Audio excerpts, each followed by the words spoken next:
नेपाल हिमालय के दामन में छुपा एक छोटा सा मुल्क, जहां कभी बुद्धा की तालीमात का चर्चा था, जहां पहाड़ों की खामोशी और मंदिरों की घंटियां गूंजती थी। मगर सितंबर 2025 में ये सरजमीन आग और खून में डूब गई। वजीर आजम का घर जला दिया गया, पार्लियामेंट खाकस्तर कर दी गई, वजीर खजाना को सड़कों पर घसीट कर जूतों से मारा गया, साबिक वजीर आजम की अहलिया को जिंदा जलाया गया और एक पूरा मुल्क नौजवानों के गुस्से के तूफान में बह गया।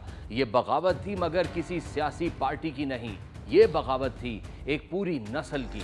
जेनजी वो नस्ल जो 1997 के बाद पैदा हुई, जिसने मोबाइल फोन और इंटरनेट के साथ आंख खोली और जो अब कह रही है ये निजाम नहीं मानते। 8 सितंबर 2025 खटमंडू की सड़कें, हजारों नौजवान, हाथों में प्ले कार्ड्स, सीनों में गुस्सा, जुबानों पर नारे। ये सब हामी नेपाल नामी एक एनजीओ की कॉल पर जमा हुए थे। उनका मार्च पार्लियामेंट की तरफ बढ़ रहा था। पहले सब कुछ पुरअमन था, नारों की गूंज थी, करप्शन खत्म करो, हमें रोजगार दो, हमें नया नेपाल चाहिए। मगर फिर पुलिस ने रास्ता रोका, वाटर कैनन चलाए गए, आंसू गैस के शेल मुजाहिरीन पर डायरेक्ट फेंके गए और फिर गोलियां चल गईं। एक लम्हे में फजा चीखों से भर गई। 19 अफराद मौके पर हलाक हुए, 400 से जायद जख्मी, उनमें एक 12 साला बच्चा भी शामिल था, जिसका खून सड़क पर फैल गया। ये मंजर गोया चिंगारी था जिसने पूरे नेपाल को आग लगा दी। ये सवाल अहम है, आखिर ऐसा क्यों हुआ? क्या सिर्फ सोशल मीडिया पर पाबंदी ने सब कुछ भड़का दिया? नहीं, इसके पीछे सालों का गुस्सा, नाइंसाफी और जिल्लत छुपी हुई थी। नेपाल ने नौजवानों को मायूसी की खाई में धकेल दिया था। 2024 तक यूथ बेरोजगार 20% से बढ़ गई थी। हर 5वां नेपाली नौजवान बेरोजगार था। हजारों नौजवान अपनी डिग्रियां हाथ में लेकर खाली जेब के साथ खड़े थे। कुछ मजदूरी के लिए खलीजी ममालिक गए, कुछ ने खतरा मोल लिया और यूरोप पहुंचने के लिए गैर कानूनी रास्ते अपनाए, और कुछ तो पैसों के लिए रूस यूक्रेन जंग में बतौर सिपाही शामिल हो गए। लेकिन वजीरों और सियासतदानों के बच्चों की जिंदगी कुछ और थी। वो लग्जरी गाड़ियों में घूमते थे, बैरून मुल्क तालीम हासिल करते थे और अपने इंस्टाग्राम पर ऐसी तस्वीरें डालते थे जो एक आम नेपाली नौजवान के जख्मों पर नमक छिड़क देती थी। ये वो तजाद था जिसने नेपो किड्स हैशटैग को जन्म दिया। इसमें वजीरों के बच्चों की अयाशियों के स्क्रीनशॉट्स, आवाम की गुर्बत की तस्वीरें और वो जुमले शामिल थे, ये नेपाल किसका है, हमारा या इन नेपो किड्स का? ये वर्चुअल तूफान हकीकी दुनिया में लावा बनकर फट पड़ा। पार्लियामेंट को आग लगा दी गई, वजीरों के घरों पर हमले हुए, जेलें टूट गईं, 900 से ज्यादा कैदी फरार हो गए। खटमंडू जल रहा था। पोखरा, भरतपुर, बुटूल, दमाग सभी शहर एहतजाज की लपेट में थे। हुकूमत का सोशल मीडिया प्लेटफॉर्म्स को रेगुलेट करने का फैसला हुकूमत को ही ले डूबा था। तमाम सोशल मीडिया कंपनीज को 3 सितंबर तक रजिस्टर होने की डेडलाइन दी गई। नेपाली हुकूमत के मुताबिक ये सब hate speech, fake news, fraud और बाकी क्राइम को रोकने के लिए जरूरी था। हुकूमत ने 5 पब्लिक नोटिस भी दिए, लेकिन 5 सोशल मीडिया प्लेटफॉर्म्स को छोड़कर किसी बड़े प्लेटफॉर्म ने रजिस्ट्रेशन नहीं कराई। जिन कंपनीज ने रजिस्ट्रेशन कराई उनमें से सिर्फ एक बड़ा नाम शामिल था, चाइना का टिकटॉक। इसी दौरान नेपाल की सुप्रीम कोर्ट ने भी अपने ऑर्डर में सरकार को रजिस्ट्रेशन ना कराने वाले पर बैन लगाने का फैसला सुना दिया।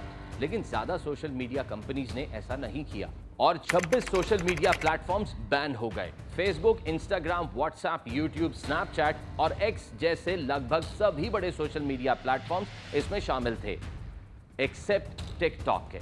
ये फैसला नौजवानों के लिए आखिरी धचका था, क्योंकि उनके लिए सोशल मीडिया सिर्फ तफरी नहीं था, ये उनकी आवाज था, उनका हथियार था, उनका प्लेटफॉर्म था। सड़कों पर फौजी गाड़ियां आ गई, हेलीकॉप्टर्स फजा में मंडलाने लगे।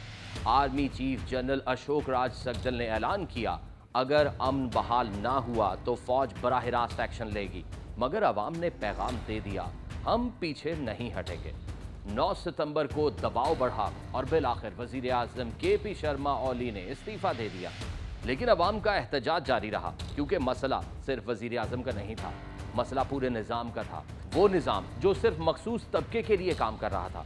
लेकिन ये कहानी सिर्फ नेपाल की नहीं, पिछले 3 बरसों में ये आग शोला बन गई। 3 मुल्क, 3 हुकूमतें और एक ही अंजाम, अवामी बगावत। पहला मंजर श्रीलंका, साल 2022, कोलंबो की सड़कों पर भूख का तूफान था। बिजली के ब्रेकडाउन बैटल के लिए मीलों लंबी कतारें, खाने पीने की अशिया की आसमान को छूती कीमतें। मगर ये सब अचानक नहीं हुआ। इस बहरान की जड़ें कई साल पीछे जाती हैं।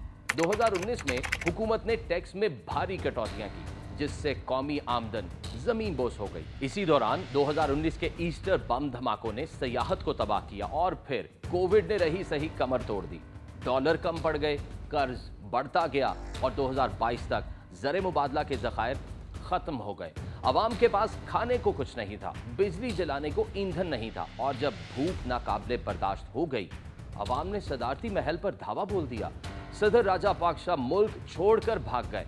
श्रीलंका की बगावत, भूख और नाअहली के खिलाफ एक गरजदार चीख थी।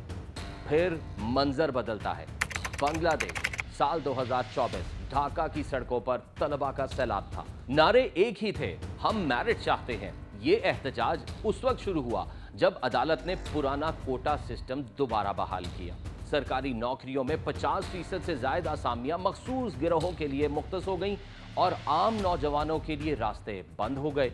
बेरोजगारी पहले ही खौफनाक थी। हजारों डिग्री होल्डर्स हाथों में डिग्रियां लिए खाली जेबों के साथ घूम रहे थे और अब जब उनकी आखिरी उम्मीद मेरिट भी छिनने लगी तो वो सड़कों पर निकल आए। हुकूमत ने ताकत का इस्तेमाल किया, गोलियां चली, कर्फ्यू लगा, इंटरनेट बंद किया गया, मगर तहरीक ना रुकी। खून बहा मगर आवाज मजीद बुलंद हो गई। चंद ही हफ्तों में हसीना वाजिद की दहाइयों पर मुहित हुकूमत का खात्मा हो गया। बांग्लादेश की बगावत, नाइंसाफी और बदउनवानी के खिलाफ नौजवानों की चीख थी। और अब नेपाल, साल 2025, खटमंडू की गलियों में शोर था, नेपो किड्स गो बैक। ये नारा था इन सियासी खानदानों के खिलाफ जिन्होंने बरसों से मुल्क को अपनी जागीर बना रखा था। महंगाई बढ़ रही थी, रोजगार खत्म हो रहा था और करप्शन हर इदारे में सरायत कर चुकी थी। जब अवाम ने सोशल मीडिया पर आवाज उठाई तो हुकूमत ने इंटरनेट बंद कर दिया। जब मुजाहिदीन सड़कों पर निकले तो कर्फ्यू लगा दिया, मगर लाखों लोगों का गुस्सा नहीं रुका। 2 हफ्तों की मुसलसल मज़ाहमत के बाद वजीर आजम KP शर्मा ओली को इस्तीफा देना पड़ा। 3 मुल्क, 3 बगावतें, मगर दर्द एक ही। श्रीलंका में भूख और कर्ज, बांग्लादेश में नाइंसाफी और कोटा, नेपाल में करप्शन और इजारादारी। ये कहानियां चीख चीख कर कहती हैं, जब अवाम के सब्र का पैमाना लबरेज हो जाए तो कोई महल, कोई कुर्सी, कोई फौज उन्हें नहीं रोक सकती। 3 साल, 3 बगावतें, 3 हुकूमतों का खात्मा, ये है पूरे खित्ते में डोमिनो इफेक्ट। अब सवाल यह है कि पाकिस्तान इस सब से कुछ सीखेगा? हमारे यहाँ महंगाई ने अवाम का जीना दोभर कर दिया है, इदारों पर एतमाद कमजोर पड़ गया है, बेरोजगारी ने नौजवानों को मायूसी के अंधेरों में धकेल दिया है। अगर श्रीलंका, बांग्लादेश और नेपाल में अवामी गुस्सा पहाड़ों को हिला सकता है, तो क्या पाकिस्तान में भी ऐसा लावा पक रहा है? ये सिर्फ एक वार्निंग है। अगर हमने इंसाफ, रोजगार और शफाफियत ना दी तो एक दिन ये जमीन भी दहल उठेगी। ये बगावत सिर्फ एहतजाज नहीं थी, ये ऐलान था कि जेन ज़ी अब खामोश नहीं बैठेगी। उन्होंने अपने एक नारे से पूरे निजाम को चैलेंज कर दिया। सवाल ये है, अगली बारी किसकी है? श्रीलंका के बाद, बांग्लादेश के बाद, नेपाल के बाद, क्या अगली दस्तक पाकिस्तान के दरवाजे पर है?